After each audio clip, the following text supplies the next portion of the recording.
무한하신 하나님 아버지, 우리의 소망이 되시는 주님, 지난 한 주도 은혜 가운데서 지켜주시고 언제 어디서나 늘 저희와 함께 하시는 주님, 선하신 뜻대로 이끌어 주심을 감사합니다. 이 시간 예배 가운데 임재해 주시어서 저희의 신령과 진정으로 드리는 예배와 찬양은 홀로 영광 받아 주시옵소서. 저희가 주님의 얼굴을 구할 때 아버지의 풍성하신 사랑을 경험하는 시간이 될 수 있게 성령 충만 부어 주시옵소서. 오늘은 어버이날 즉 가정의 달입니다. 가정마다 주님의 은혜로 더욱 깊이 깨달아 알게 하시고 사랑이 넘치는 가정 되게 하셔서 작은 천국을 이루게 하소서.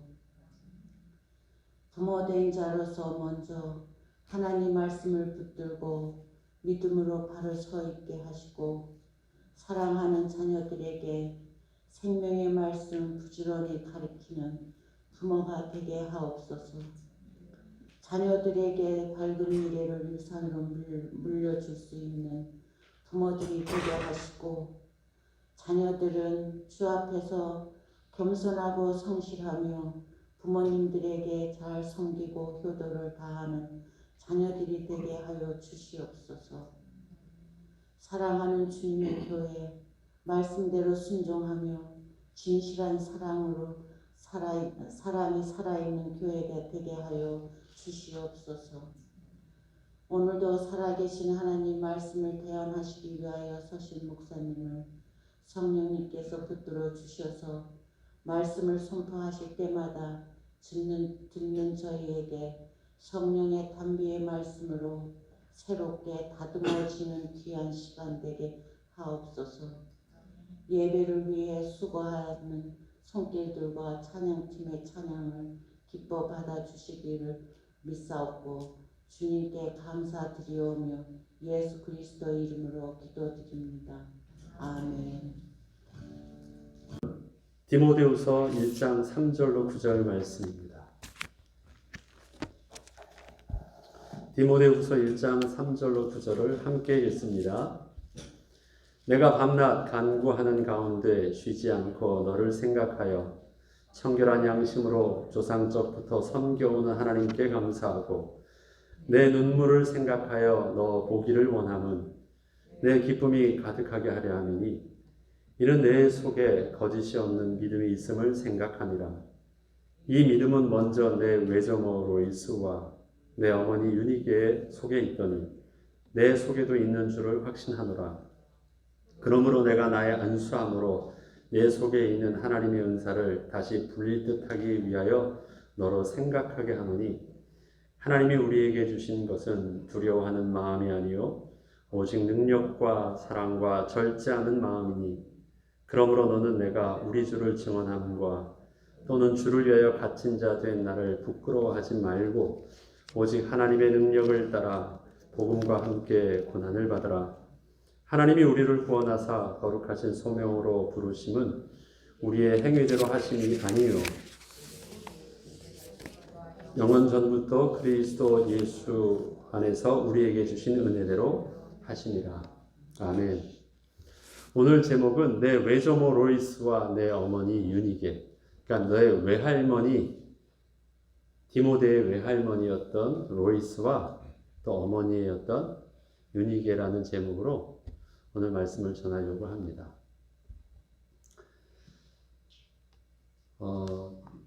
오늘 바울이 디모데에게 편지를 쓰면서 서론의 내용을 보니까 편지를 쓴 이유가 있더라고요.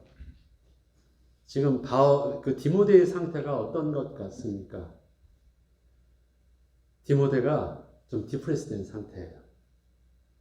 오늘 본문을 보니까 지금 내 눈물을 생각하며 내가 너를 보기를 원한대요. 그리고 부끄러워하지 말라고 또 말을 합니다. 그 다음에 내 속에 있는 하나님의 은사를 다시 불릴 듯하게 하기를 원한다. 그러면 지금은 어떤 거예요? 지금 지난날에 있었던 열정과 이런 많은 부분들이 낙심돼서 지금 완전 디프레스 되는 상황이라는 거예요. 눈물, 그 다음에 기억하지 못하는 은사, 디프레스 된 은사, 그 다음에 부끄러움, 이런 많은 부분들을 보면 디모데가 지금 맡고 있었던 목회자의 사역들을 힘들게 하고 있는데 그 일들을 격려하고 다시금 은사를 불릴 듯하게 하고 지난날의 복음을 생각나게 하기 위해서 바울이 지금 이렇게 편지를 쓴다는 것입니다. 디모데가 힘들대요. 왜 힘들까요? 그리고 힘들다고 하면서 그가 권면하게서 꺼내는 사람 3명이 있습니다. 그 첫 번째가 오늘 제목에 나와 있는 외할머니, 그 다음에 어머니, 그 다음에 또 누구일까요? 바울을 3명을 꺼내서 그에게 있었던 잃어버렸던 은사와 또 잊었던 복음을 다시 생각나도록 또 힘을 불어주는데 다시 3명을 소환해내는 것입니다. 왜 바울은 자기를 보면서도 부끄러워하지 말라고 하고, 바울은 지금 영적인 스승이잖아요. 부끄러워하지 말라고 하고 네 속에서 너의 할머니와 너의 어머니의 믿음을 본다고 얘기를 할까요? 왜 3명을 꺼냈을까요? 그 3명 안에 이 디모데의 디프레스된 이유가 있기 때문에 그렇습니다. 한번 생각을 해보죠. 지금 디모데 같은 경우는 그 어머니가 유니게가 헬라인 아버지와 유대인 어머니 사이에서 태어난 아이입니다. 혼혈이에요. 근데 혼혈된 게 문제가 아니고 그것이 유대 사회에서 이방 결혼을 했다라는 것이 문제가 되는 거예요. 왜냐? 유대 사회는 아주 율법으로 스트릭한 사회잖아요.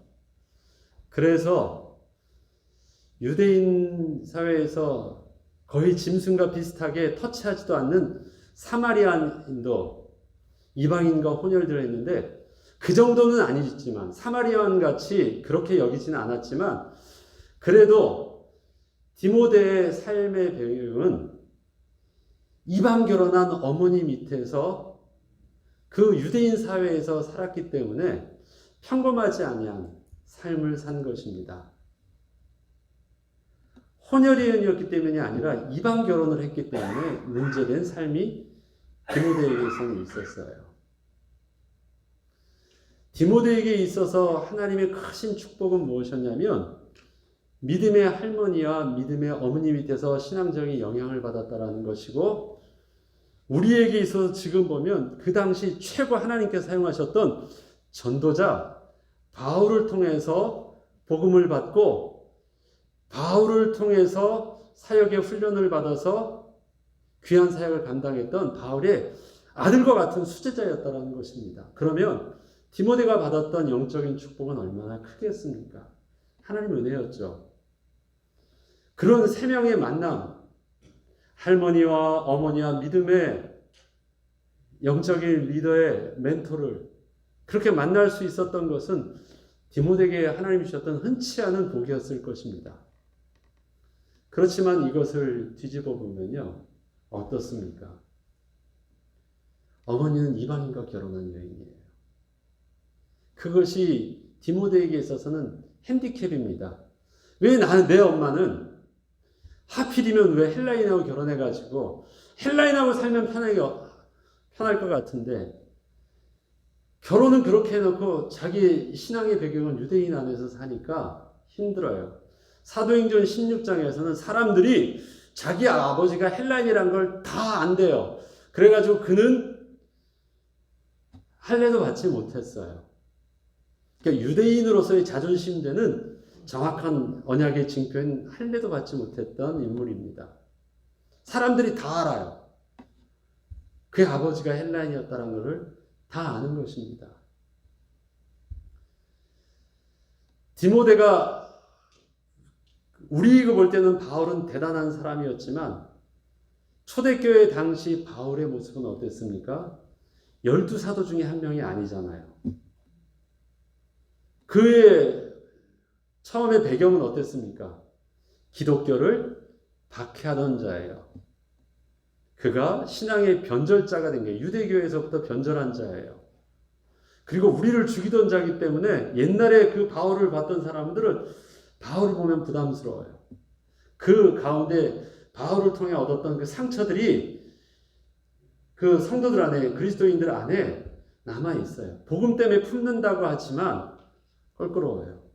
그런데 그가 유대인의 정서와는 다르게 복음을 전한다고 하는데 유대인에게 가는 것도 아니고 자꾸 어디로 가요? 이방인들에 가서 복음을 전하거든요. 그것도 유대인이었지만 기독교인이었던 저들에게 있어서도 정서적으로 맞지 않았어요. 그래서 바울의 정통성은 늘 의심받았습니다. 그래서 그리스도를 직접 만나고 그리스도로 인하여 기름 부음 받은 영적인 비밀이 바울은 직접 있었거든요. 다메섹 도상에서 주님을 만나고 그 은혜를 통해서 정말 구원받은 영적인 비밀이 다윗에게는 있었지만 그는 12사도와 같은 정통성에 대해서는 늘 뒤에서 말을 듣던 사람입니다. 그래서 저 초대교회 그 사도들의 그룹과는 늘 따로 떨어져 있어서 따로 사역을 했었어요. 디모데는 12사도 중에 아주 유명한 수제자였던, 예를 들어서 베드로를 통해서 전도를 받은 사람이라든지, 그러면 나를 전도한 사람이 베드로야 하면 프라이드가 되겠는데, 바울이야 하는 것은요, 그것도 자기의 어떤 신앙에 대해서 늘 유대인 기독교인을 만나면 정통성에 대해서 한 번에 이렇게 꺾고 들어가는 듯한 느낌을 받는 거예요. 그런데다가 바울의 사역의 모습은 사도들의 사역의 모습과 달랐어요. 사도들은 가며 하나님의 기적과 은사와 성령의 기름 부으심 속에서의 안수와 한 번에 복음을 전할 때 3,000명, 4,000명씩 막 성령을 받고 막 이런 일들이 사도들에게는 있었는데요. 바울은 어떻게 해요? 가는 곳마다 이렇게 가면 한 사람, 한 가정, 한 여인 만나고 복음 전하고 조용히 있다가 몇 명 모이면 해놓고 가고 또 잘못 가다가 또 쥐어 터지고 돌로 맞고 아니면 쫓겨나고. 바울의 모습은 화려하게 능력적인 이런 게 없어요. 그리고 바울은 잔잔히 말하는데 그게 말하는 게 그 안에 학식은 깊을지 모르지만 이 언변은 능하지 못해서 집중하지 못하면 막 졸다가 떨어져 죽을 정도로 바울은 그 언변에 능하지도 못했어요. 건강하지도 못했어요. 늘 몸에 아픔이 있어요. 그러다가 또 그는 잡혀가지고 감옥에도 잡혀요. 감옥에 잡히니까 하나님의 정말 복음의 능력이 맞는지 자꾸 의심돼요. 바울에 대한 소식은요, 어디 가서 핍박당했다, 아니면 어디에 지금 붙잡혀 있다, 어디 가서 돌로 맞았다, 이런 얘기만 바울에게 들려요. 소문난 사역은 없었기 때문에. 가는 곳마다 숨겨진 제자는 있었지만 그 교회들은 이방인 교회들이었고 그 제자들은 가정교회로 조용하게 소문내지 않은 제자들이었지, 화려하게 복음을 전했을 때 일어나는 화려하게 어떤 부흥의 역사들이 막 소문을 타고 나타난 그런 게 아니었어요. 그러니까 바울을 통해서 들리는 것 봐라, 바울을 봐라 하면서 바울도 잡혀있지 않느냐 늘 그 얘기를 해요. 그러니까 자기는 디모데를 볼 때 정말 하나님의 은혜 가운데 주신 세 명의 만남의 축복이었지만 그것이 인간적으로요, 다른 사람들 앞에서는 그렇게 자랑할 수 없는 어떤 육신적인 혼혈인 이방인과 결혼한 유대 여자의 아들이었고 늘 정통성을 의심받았던 그런 전도자로부터 전도를 받고 거기서부터 사명을 받아서 섬기고 있는 그런 자였어요. 확신이 있고 영적으로 뜨거울 때는 믿음 안에서 했었는데요, 낙심되게 하는데 바울은 디모데를 자기가 전도했던 교회에다가 디모데를 맡겨두고 그는 떠나거든요. 그래서 디모데가 한 교회를 섬기게 될 때 디모데에게서는 늘 힘들게 하는 자기의 약점이 있었습니다. 그거를 바울의 편지를 통해서 보면 그가 나이가 어리다는 거예요. 좀 젊다는 거예요. 지금 계신 저 권사님들의 나이보다 젊은 나이의 청년이었고, 그런데다가 그의 배경은 혼혈이었고, 그런데다가 그 자기가 맡겨준 것은 탁월한 전도 복음의 능력을 가지고 가르쳤던 바울이 일으켜놓은 곳에서 가서 하는 것이잖아요. 이렇게 모든 것이 눌려요. 조금 뭐 하다가 한마디씩 투하면 아유 그래도 바울이 나왔는데 이 한마디만 해도 턱 걸리고, 그 다음에 유대인으로서 뭐라도 확 드러내게 하면 유대인 되지 못한 모습도 좀 걸리고, 낙심되면 그게 자꾸 핸디캡으로 자기를 자꾸 잊었다가도 자꾸 드러나는 거예요. 그게 디모데에게서 늘 있었던 그 수면 아래에 있었던 영적인 열등의식이기도 했습니다. 생각 안 하려고 했었어도요, 상황들이 있거나 교인들이 조금 마음에 안 들고 수구덕거리기 시작하면 꼭 그런 부분들이 자기를 자꾸 건드는 거예요. 바울이 모르는 바 아니었습니다. 바울이 모르는 바 아니었어요. 디모데는 그렇게 낙심될 때면 왜 나의 어머니는 하필 내가 만났는데 왜 바울과 같이 좀 평범한 사도를 만나지 못하고 바울과 같이 이렇게 특별하게 힘들게 사역하는 자를 만난 것 같기도 하고, 자기가 맡겨주는 것이 힘들기도 하고요. 그런데 오늘 디모데에게 바울이 편지를 쓰면서 내 속에 있는 그 은사를 불릴 듯하게 한대요. 그러면 디모데 속에 있던 은사는 무엇이었을까요? 여기를 보니까 사도행전 16장에 보면 이렇게 말합니다. 바울이 더베와 루스도라에도 이름에 거기 디모데라 하는 제자가 있으니 그 어머니는 믿는 유대 여자여 아버지는 헬라인이라. 디모데는 루스드라와 이고니온에 있는 형제들에게 칭찬을 받는 자다. 지역의 이방인 지역에 형제들에게 칭찬을 받는 자였대요. 유대 부모님을 들었지만 이방인 사회의 기독교인들에게 신앙의 모본이 되고 저들을 섬기는데 은혜가 있었대요. 그게 디모데에게 하나님이 주신 은사였습니다. 그 은사가 어떻게 생길 수 있었을까요? 자기의 특별한 처지 때문에 그래요. 그는 이방인도 알고 그는 유대인도 알았어요. 그래서 많은 사람들을 섬기는데 저들의 모습을 이해할 수 있었고 저들을 섬길 수 있었어요. 그거는 하나님께서 디모데에게 주신 은사였습니다. 은혜였어요. 바울이 그것을 보았고 그래서 그를 하나님이 세우실 하나님의 종으로 부르심의 소명을 보고 그를 바울이 이끕니다.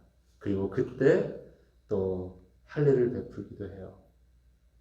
그런데 그것이 지금은 낙심돼서 불이 꺼졌거든요. 그래서 은사를 불릴 듯하게 된대요.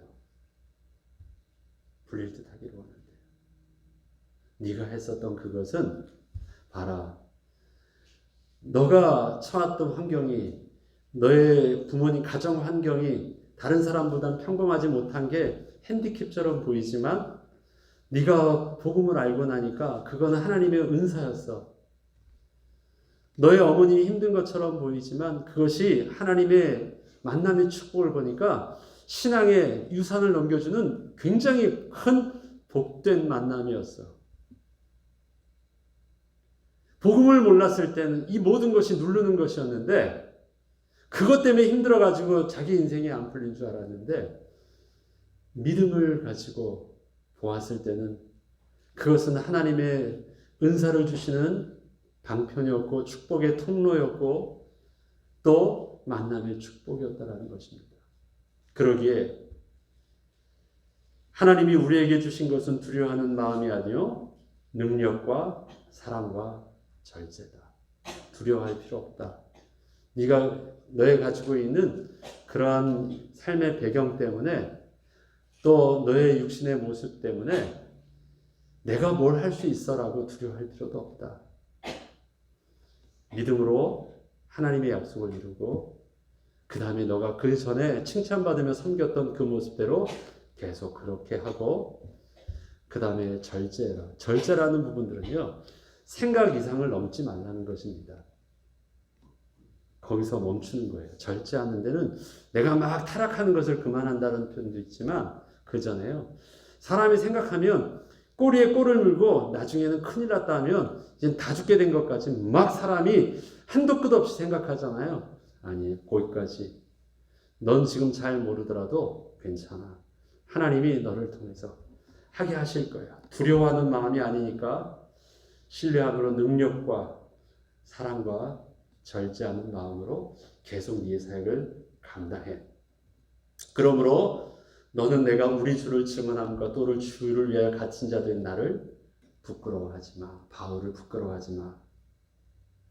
왜 부끄러워한지 알겠죠? 그렇게 하지 마. 너 잘못된 거 아니야. 하나님이 우리에게 주신 은혜야. 이 일들을 잘 가르쳐 주십니다. 제가 오늘 이 본문을 묵상하면서 이런 생각이 들었습니다. 우리의 자녀를 제가 볼 때 아이들이 잘 어려서 또 제가 선교사라고 갔을 때 그 생각이 들더라고요. 아, 얘가 물질적으로나 능력으로나 내가 뭔가를 도와줄 수 없는 나와 같은 부모를 만나는 게 아이들한테 참 미안할 때도 있었습니다. 너무 미안하다. 내가 만약에 더 좋은 부모님을 만났다면, 저런 부모님을 만났다면 쟤들처럼 그럴 수도 있었을 텐데 나와 같은 연약한 부모를 만나서 아이들에게 해줄 수 없는 것이 너무너무 미안할 때가 있었어요. 특히 선교지로 갈 때도 그랬었습니다. 그 안에서 아무것도 해줄 수 없는 부모의 마음이 참으로 미안할 때도 있었습니다. 그 아이는 부모를 운명적으로 만난 거잖아요. 뭐 어떤 것 할 수 없는. 그렇지만 하나님께서 내게 복음을 주셨고 그 축복으로 자녀를 주셨다면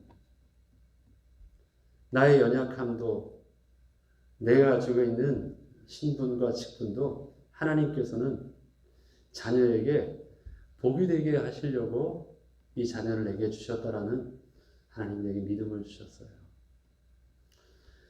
세상 사람들이 줄 수 있는 어떤 물질적인 육적인 어떤 것을 내가 더 많이 저들처럼 해줄 수는 없지만 나와 같은 부모를 만난 게 이 자녀에게 어떤 것이 복이 될까? 하나님이 무슨 축복을 자녀에게 주려고 나와 같은 부모를 만나게 하셨을까? 그것을 문득 하나님이 기억하게 하셨고 그때 제가 할 수 있는 유일한 것은요.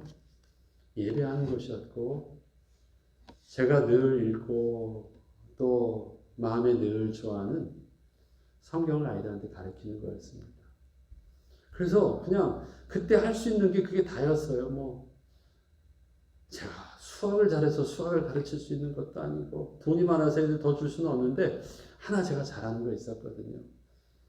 그래서 새벽마다 성경을 공부해서 아이들 학교 가기 전에 성경을 한 40분 정도 같이 애들하고 여러분 성경 공부하듯이 성경을 그때도 아이들에게 학교 가기 전에 늘 했어요. 왜? 제가 할 수 있는 그것이었고 제가 이 아이에게 줄 수 있는 복이라고 생각을 했습니다. 나를 만나게 하셨던 하나님의 은사가 저는 그것이라고 생각을 했어요. 늘 우리는 미안할 것입니다. 우리 자녀들에게. 부모된 마음은 그래요. 또 부모들도 자녀들도 그럴 수 있습니다. 우리 엄마가 우리 아빠가 또 내 친구의 누구처럼 그런 모습이었다면 내 인생이 좀 달라질 수도 있을 텐데 그렇게 생각할 수도 있겠죠. 그러나 이 모든 것들은 하나님이 우리에게 믿음의 눈으로 복음의 눈으로 하나님이 바뀌어서 보게 하시면 우리의 핸디캡이 아니라 그것이 하나님의 은사였다는 사실들을 알게 될 것입니다. 하나님은 우리에게 손해보지 않으세요. 하나님은 실수하신 것이 아닙니다. 내가 우리 아들을, 우리 딸을 만난 것도 하나님이 주신 만남의 축복이요. 우리 자녀들이 나와 같은 아비를 만나고 어미를 만난 것도 부모의 축복입니다.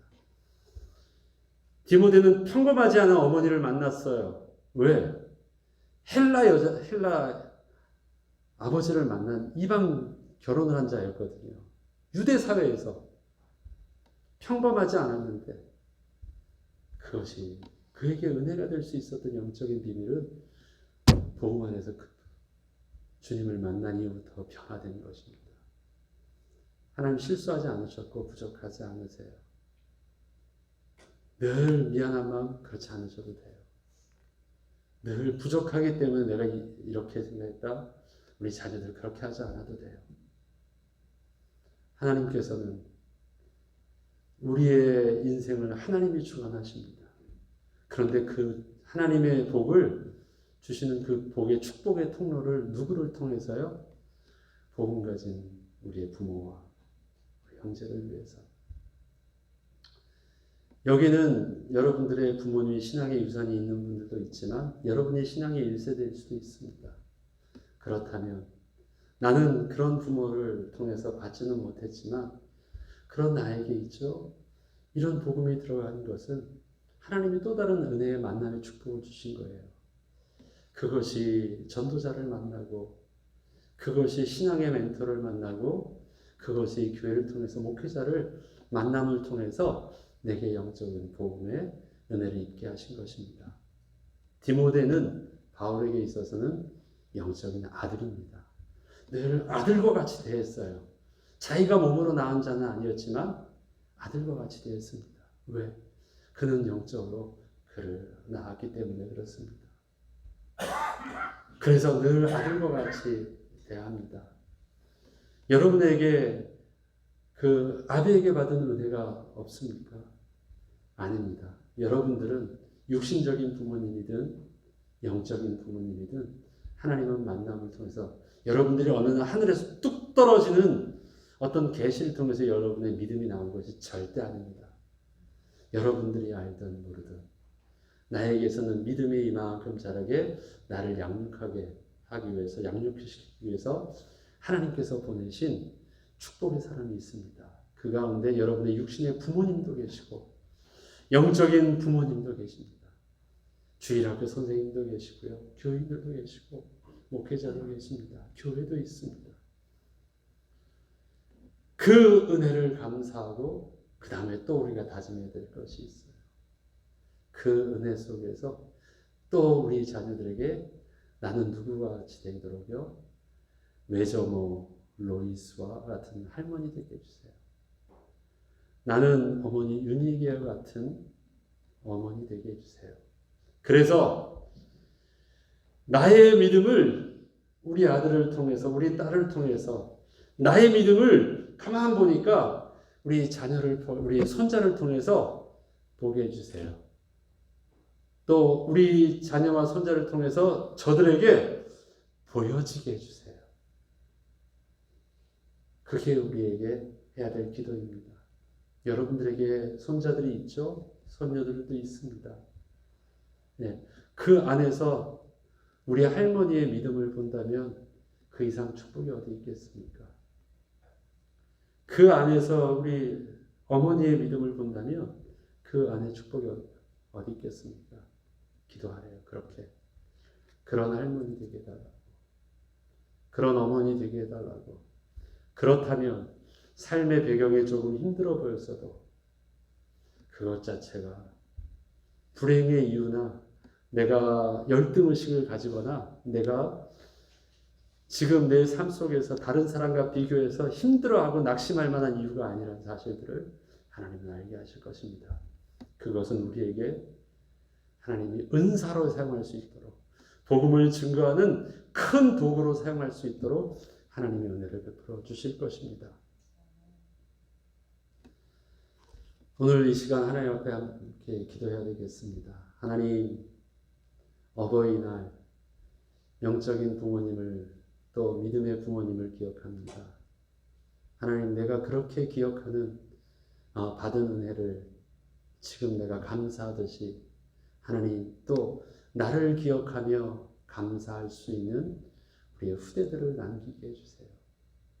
그래서 내 모습이 우리 자녀와 우리 손자, 손녀들에게까지 후대에 이르기까지 나의 이 하나님을 사랑하는 이 모습이 그대로 남을 수 있도록 내가 살아있는 동안 주님이 나를 부르시는 그날까지 하나님 기도를 쉬지 않게 하시고 아이를 축복하기를 쉬지 않게 하시고 아이들에게 복음을 가르치기를 쉬지 않는 은혜를 다시 한번 허락해 주시길 소원합니다. 기도하는 시간 되기를 바랍니다. 이 시간 다 같이 통생으로 잠시 하나님께 은혜를 구하며 우리 한 목소리로 기도하겠습니다.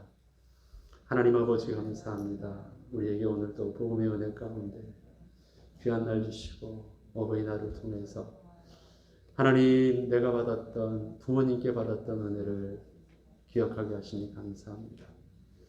하나님 내가 내 모습이 저절로 된 것이 아니라 나를 위해서 눈물로 기도했던 어머니가 계셨고 아버지가 계셨고 철없던 나를 가르쳐 주셨던 우리 교회 선생님과 우리 신앙의 멘토와 우리 목회자들이 있었습니다.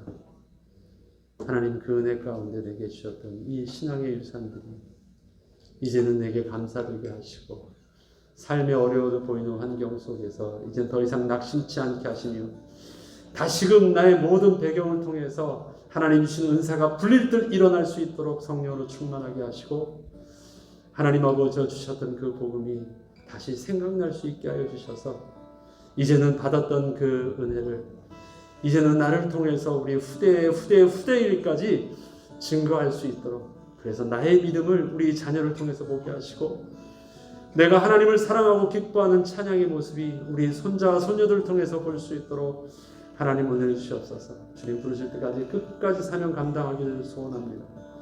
감사드리며 우리 주 예수 그리스도 이름으로 기도합니다.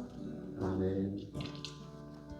다 같이 일어서 이제는 우리 주 예수 그리스도의 은혜와 하나님 아버지의 사랑하심과 성령님의 내주 인도 교통 충만하심이 나의 어머니를 통해서 나의 아버지를 통해서 나의 믿음의 스승을 통해서 받았던 그 믿음의 유산을 따라 나의 삶을 다시 바라보고 하나님이 주신 은사를 다시 불릴 듯 일어나게 하며 하나님이 우리에게 생명으로 주신 복음의 진리를 다시 생각함으로 이제는 내가 받는 사랑이 아니라 주는 사랑을 감당할 영적인 아비와 어미가 되어서 우리의 후대를 위해서 헌신하기를 소원하고 믿음의 출발을 다시 시작하는 주의 백성들과 주님의 교회에 지금부터 영원토록 함께 있을지어다.